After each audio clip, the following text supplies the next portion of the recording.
So, believe it or not, sometimes Facebook gets things right.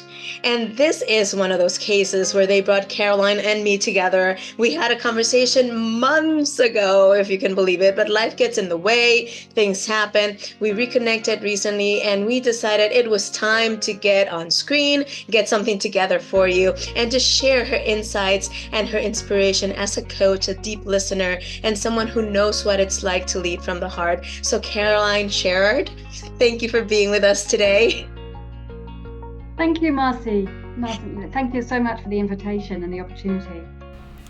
Hi, welcome to Sincerely Speaking. I'm Marcy Amaro, your self-leadership coach. Now what that means is I'm here to help you rediscover your calling, tap into your greatest potential and strengths, and eliminate those things that keep getting in your way and in the way of your success. So whatever success looks like to you, whether it is in your career, in your business, in your relationships, or in your life in general, I'm here to help you get out of your own way, remove the obstacles, and elevate all of your life to the next level. If you're ready to see everything that you're capable of and see what your life can look like, I invite you to head on over to marciamaro.com and set up a 30-minute clarity and confidence call where we will talk about your mission, your vision, your goals, the things that you're here on this planet to create, what might be getting in the way up until now, and some actionable, amazing ways to get out of your own way to eliminate all those obstacles and reach the level of success that you've been dreaming of. Are you ready? Are you ready for the next level? Then stick around to this conversation of Sincerely Speaking and then head on over to marciamaro.com and schedule your 30-minute call. Can't wait to meet you in person. Chat soon. So, we are going to dive right in. And as I like to do with most of my guests, I would love for you to share a little bit about what exactly is it that you do and how you ended up doing that. Yeah. So let me start with a story. I was sitting on the phone talking to my new manager, Kate. She actually had only been in the coaching consultancy I had recently joined for a few weeks. But I knew her because we'd actually been doing a training together. And the conversation took a turn of a surprise for me because she asked me to leave. So as I quickly got myself together, I said, "Can you tell me why?"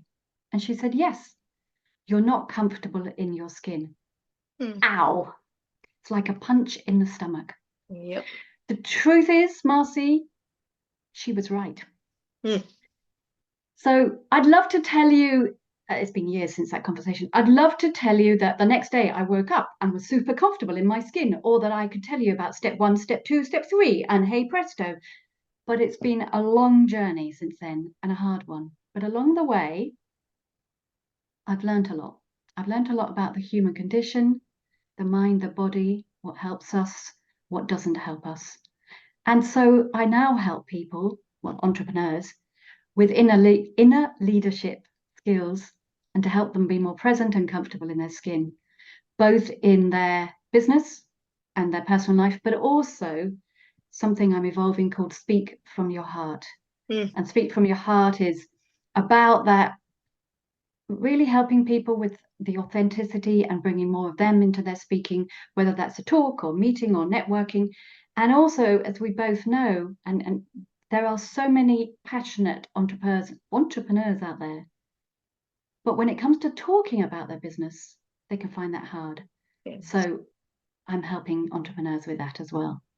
That is so awesome and so amazing. So, see what I was talking about, Facebook getting it right this time. If you've been listening to me for a while, you already probably grabbed a bunch of similarities between what Caroline does and her experiences and mine. And so, I think this is going to be a very impactful conversation because there's one thing that I've learned a long time ago, and it's that there's no monopoly on ideas, right? Nobody has the full understanding of anything. So when we get to chat about things that we like, that we have in common, we get to see different perspectives, and it's cool to learn from one another and to expand one another's understanding. But let's start with that piece of awareness, because that is what I believe to be the starting point of anything great, is becoming aware, right? And you had a harsh, difficult experience that brought you to your moment of awareness. Let's Mm-hmm. talk a little bit about that process and how you were able to shift what could have been a devastating encounter into something that turned into something that serves others and that helped you grow. I stayed with the personal growth. And to be honest, at first I was in searcher mode. Well, actually, not just at first, for a long time. I'm going to be honest here. Yeah. So in searcher mode, it took me to various bits of personal development. And I was seeking to feel that not comfortable in the skin, kept looking outside for the right person, the right group, the right course, the right something. Now we all know, but we don't know till we really get it, Yes. that the rightness stays with us, that it's about those people, those courses, yes, but they need to be people who can reflect back to you who you are. So until I was able to really own and acknowledge some of my quietness, my business is now called Quiet Power Coaching. I really didn't think that was possible in a speaking world, in an extrovert world, in a business world. Some of my depth. So quiet power comes from a deep place because I've been through a lot, and people get that, and I bring that to my work. And not as a thing, Mhm. but as who I am. Exactly. And some of the things I've been denying. Mm. So about myself, which is where the power comes in. Absolutely. But I love that quiet power for me means not just because I happen to be a person who comes in my coaching from a quiet, powerful place, but I also believe that we all have, when we're in our power, a quietness. If you know of a time when you have felt very connected to you or to what you're doing, and your mind has calmed and quiet, it's almost like there's a kind of spaciousness inside. So that's what I'm helping people to their flavor of power, which might not be quiet power, it might be something else.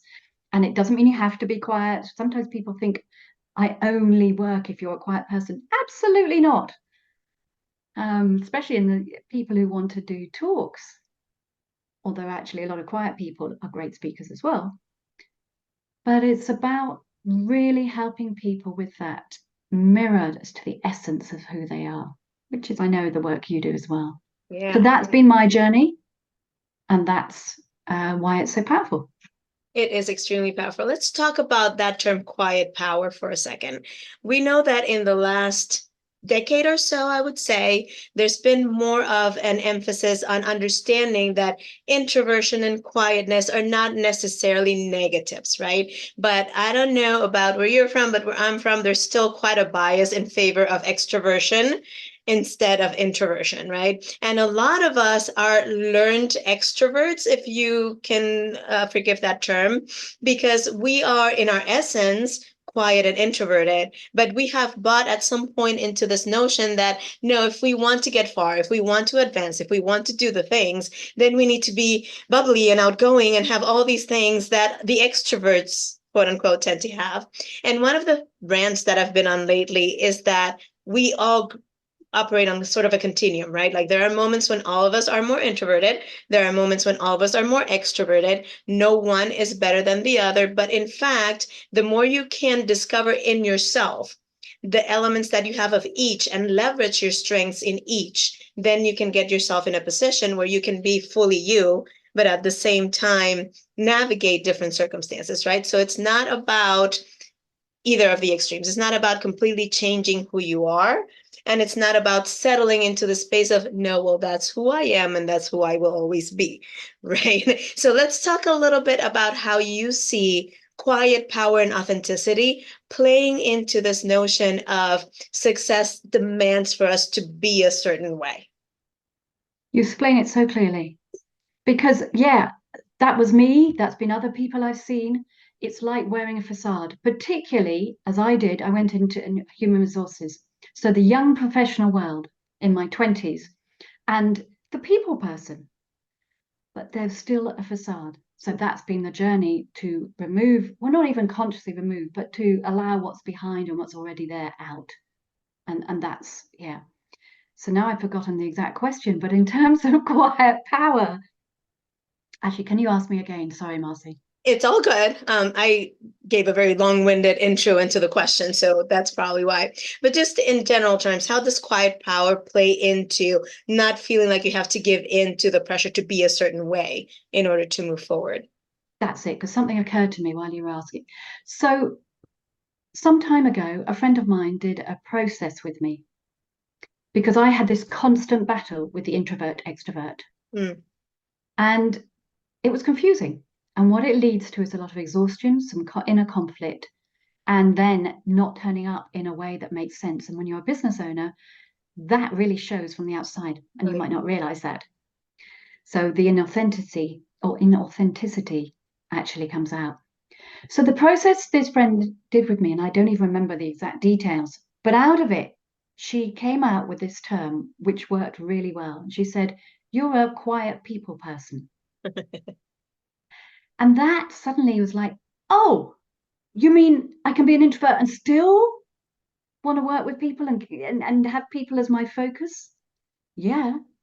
So it's unraveling that, because what we've done is put all sorts of boxes with whatever that might be. And you talked about the extremes of introvert and extrovert. Now, technically, on personality profiling, I'm quite an extreme introvert Mm. in terms of the amount of space I need for myself, what comes out. But we all know that it can be dangerous to look at personality profiles Yeah. in too much detail and to think that's who you are. And again, that's one of the things I think that coaching is that we help people with, is to come out and see new perspectives.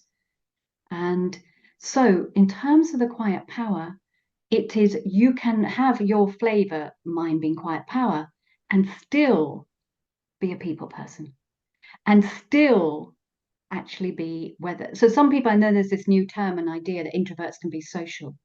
I'm not social, but if I don't work with people, I wither. Mm-hmm. So you need to find the angle. And as always, you're looking at what you do that brings you joy. You're looking at your strengths and where actually they're happening. And when you get that into the level of what making a difference for you, then you get to see what angle actually it is that actually you're bringing. Does that make sense? It does, absolutely. And actually, I want to ask a follow-up question because you mentioned the dangers of personality profiles and all these things. I agree with you 100%. But one of the things that I've noticed as I've continued to work with myself and with clients and in everything that I do is that we allow so many external things to play into how we define ourselves, right? The labels that we take on, the personalities that we accept, or the traits that we accept is a better way of putting it, and so on and so forth. Personality profiles, family members, specific experiences, right? People of authority in our lives, all these different things feed into who we accept ourselves as being. And now we're talking about, okay, if you are going to step into this flavor of power, you get to figure out or rediscover or tap into, however you want to put it, your strengths, your authenticity, your uniqueness. And I feel that that feels sometimes so heavy because it's like, okay, I've been operating under this particular label for so long. How do I even know what's real and what's not? So I would love to know what insight you have into a starting point that we can use to start filtering all those outside voices that most of the time mean well, right? But that don't necessarily serve us. And that inner knowing that allows us to essentially step into our own skin again and be comfortable in there. So looking at your own history can help. Looking at the decisions you've made and why. Hmm. For instance, the big decisions, like I've moved town, or when you made went for a promotion, what actually led someone to start their business. But in the level of detail that connects with not just the why, but what about them made them start it. So what are your, it is going through the strengths and what lights you up, but it's doing so in such a way that you do it from the actual circumstances in the history. Yeah. So you can do that with, take 3 times where you have felt yourself, whatever you call that, and look at what was happening for you, not the environment, the detail, who said what, but actually what were you doing? What were the strengths you were bringing at that time? And what were the qualities maybe that other people saw? And then you get into some kind of understanding and noticing as to what makes it, what the essence is of you. And that helps to start defining or differentiating between your shoulds, which is what you were talking about in effect. They end up being, well, I should do that because that's how I was brought up. That's what I understand. That's what I have to do to get my manager, keep my manager happy. That's what I've heard business owners do. As opposed to, oh, when I slow down and I pause, I can hear another voice or I get another gut feel. But most of us don't slow down enough. So that's another thing. And it's the hardest of things, we all now hear about it a lot, is to put 10 minutes into your diary every day for whatever your version is that makes that. I call it quiet time, it could be journaling. And somehow people think, well, no, it's not really necessary. I'll do it tomorrow. And that's been one of my big lessons. That if I don't give some breath, some space to reflection, to being able to learn the difference between my gut feel and my head telling me. That's why I call it speak from your heart, because speaking from my head has a different impact. Then how can you actually hear your heart or your soul? That's crucial. That's crucial. You said a word that I love, and it's noticing. So let's talk a little bit more about that concept of noticing, right? Because if you ask anybody, if they're good at observing things, most people are going to say yes, just like most people think they have a good sense of humor. Sorry about that. And just like most people think they are charming or whatever, but most of us don't take the time to really notice. So let's talk a little bit about what noticing really is, because I think we're confused. I think we use the word so loosely that we think that just seeing something is noticing, and that's not. So let's talk a little bit about what noticing entails and how we can get into that. So picking up on what you said and seeing something, if I see a mug, a cup that I drink my tea out of, then I will say, yeah, I've seen it. I put it to my mouth, I drink, I notice the tea, I put it down. Yeah, I've seen it. That's it. That's how most of us do noticing. But when I slow down and I notice, I might see, oh, I hadn't quite seen the grain on the pottery on the cup. I hadn't seen the texture. I've noticed the handle is actually a different shape than I kind of registered. The temperature of the tea, what it's doing inside. And one of the things I love to work with people more and more is the body. So the noticing is what's happening in the body. That way you ground and you actually in your experience. It's taking it from, I see that is happening, to this is my experience of what's happening. Because when we're in touch, when we're in our experience, then we have a chance to change it. Absolutely. I love the analogy you used of the mug, because this might sound funny, but I know that there's other people out there. It's not just me. I'm not the only crazy one, but there is one particular mug, and it has to be that mug that I drink my coffee out of. And my coffee does not taste the same if I drink it out of any other cup. Likewise, if I'm drinking water, I want a glass, like an actual glass made out of glass. I don't want a plastic cup. I want a glass for my water, right? And it's a different experience for me when I'm drinking water out of that glass than if I have to drink it out of a plastic cup or out of a straw even. It's a different experience, right? So when we stop and think about even that silly example, what is it about that particular mug or using a glass? It's still coffee, it's still water, but what makes a difference is that I'm noticing very specific things, even at a level of the subconscious, right? So it's bringing whatever that is out of that unconscious or subconscious level to the level of consciousness where I can say, well, you know what? I like the glass because I like to feel the coolness coming through the glass as I'm holding it, not just as I'm sipping it. And I can get into details, and I won't right now because it's ridiculous, but I can get into details as to why that is and what it is about that experience that is elevated because of the vessels that I'm using, right? So in that same way, when I am bringing to consciousness awareness, the specific things that just yield that different level of experience, right? And it doesn't always have to be, oh, what makes me feel all elevated and nice and lovely and beautiful. It can be paying attention to the reasons why I go the other direction, right? So that I can start noticing what is bringing me to that lower level experience so that I can avoid it or change it or reframe it or do whatever I need to do so that I don't live there, right? And so I love that analogy that you use, because I think we all have something that at some level we can relate to that and think, wait, yeah, I have something where it has to be this particular thing. And if I can start there even, and it sounds silly, I know, but if I can start even thinking about, okay, why is this sweater my favorite sweater? What is it about this sweater? Is it the feel? Is it a memory that's attached to it? What is it? And start just weaving out those things, then I can start experiencing what noticing is like and feels like, right? Yeah, that's brilliant. And actually, I have a mug that I only use once, so it's the same. And it wasn't until someone asked me why that I started getting clear.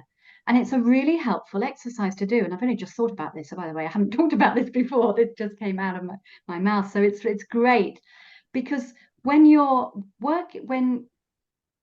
when I'm working with someone, the more we can help them to have the difference between knowing in the head, well, yeah, I know I need to do this and change this habit and do this in my business, and actually I want a better relationship with my partner, to saying, well, what's going on now? And most people don't really stop about saying what's going now, apart from saying, well, we bicker, or I'm not making as much money as I want, or whatever it might be.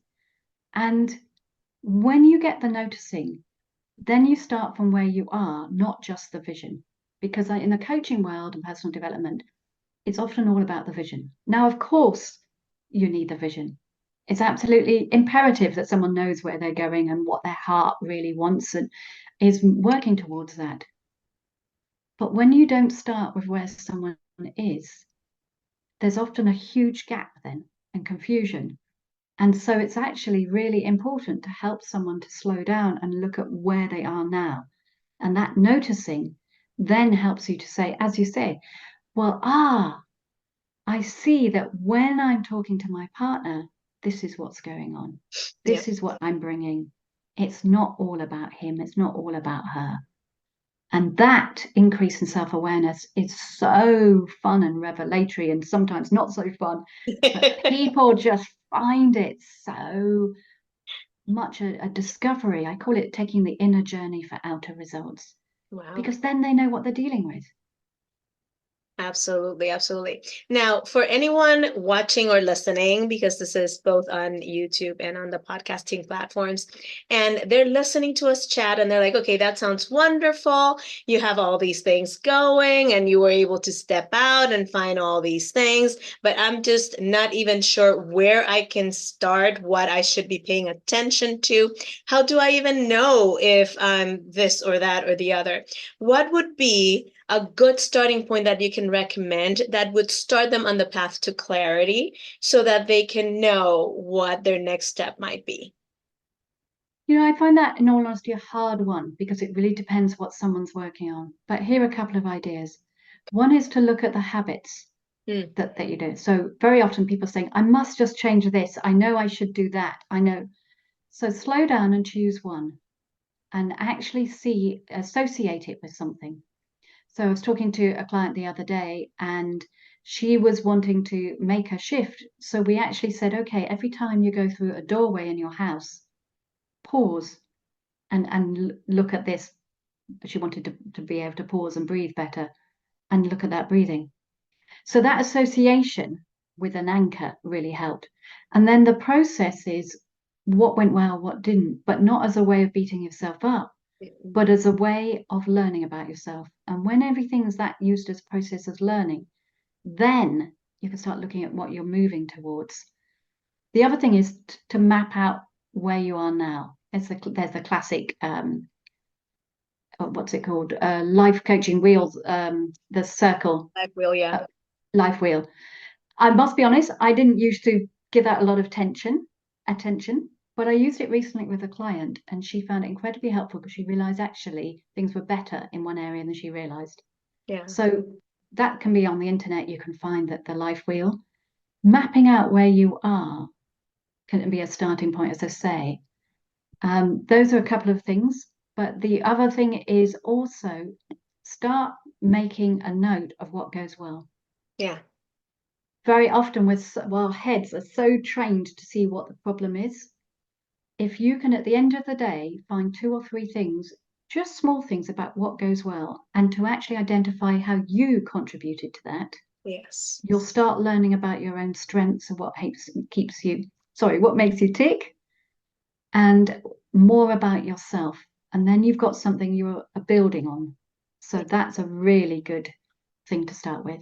Those are all brilliant ideas, Caroline. I particularly like the last thing you shared, because I think, like you said, we are so focused on, or so trained at looking at what went wrong, what we still have to do, what we didn't get accomplished, all the not so positive parts of our day, that we miss out on the million positive things that happened, right? And if we can just shift for a second and be like, okay, I did some things. What did I do that actually worked? What did I do that was actually good? And take a second to celebrate, even to be like, okay, yay, I did something good. Look at me, wonderful, amazing. And it's not that you're going to blow yourself up to the point where you're just fat head, but you do need to give yourself an opportunity to see that it's not all bad, to see that you're not behind, to see that you have made progress, to see that there are things working well for you, right? Yeah, they talk about the compound effect, the compound interest effect, and that accumulation. Mm-hmm. And sometimes we have so learned that the accumulation and the way to get things done is to try harder, to push, to sort out the thing that's going wrong. So what happens is we're often accumulating that. So how about accumulating and learning from what's going well? Absolutely. Absolutely. Zig Ziglar used to say, you have to get up in the morning anyway, might as well choose to be happy. Oh, isn't that lovely? Loved him. Yeah. Anyway, so before we let you go, it's funny how fast time goes, but before we let you go, I want to give you the floor so that you can share with anybody listening and watching where they can connect with you, anything that you might have going on that you would like to invite people into. The floor is yours. Thank you. So you can find me on quietpowercoaching.com and also in LinkedIn, looking up Caroline Sherrard, Quiet Power Coaching. And my giveaway really is a free coaching session. So that's for anyone who would like, particularly around the speaking. So a couple of examples that people have used. For instance, this week I was helping someone prepare for a talk. Another time has been helping someone with their nerves around a talk. A third thing is actually in the delivery and getting feedback. Those are some examples of might do speak from your heart. They're usually people who want to bring more of themselves into their business and how they message around that. Yeah, so I will definitely add the links to the show notes and the description, and you can just click, connect, check out everything that Caroline has going on. Before we go, Caroline, any words that you would like to leave the audience with, any last thoughts, anything that we didn't get to? Well, I started with comfortable in your skin. And I think that's what we're talking about a lot, is being present in our lives, that noticing you were picked up on. For me, it's been what I call the journey of the head to the heart. And I think authenticity can be a very overused word that people have sort of like, oh, yes, I know, we've got to be more authentic. And yet, I think most people are craving it. They crave it from other people and they crave it from themselves. Yep. So, yeah, take a moment, listen to what's happening in your heart, and literally breathing into your heart and breathing out can be a great way of that. But honestly, the journey from the head to the heart is really worth it. That's awesome. Well, thank you so much, Caroline, for spending this time with us. And thank you for joining. I know you have found tons of value in this conversation. Let us know. Subscribe, comment, and let us know what questions you still have. Connect with Caroline, and we'll see you next week on Sincerely Speaking. Thank you. Thank you, Thank you, Marcy.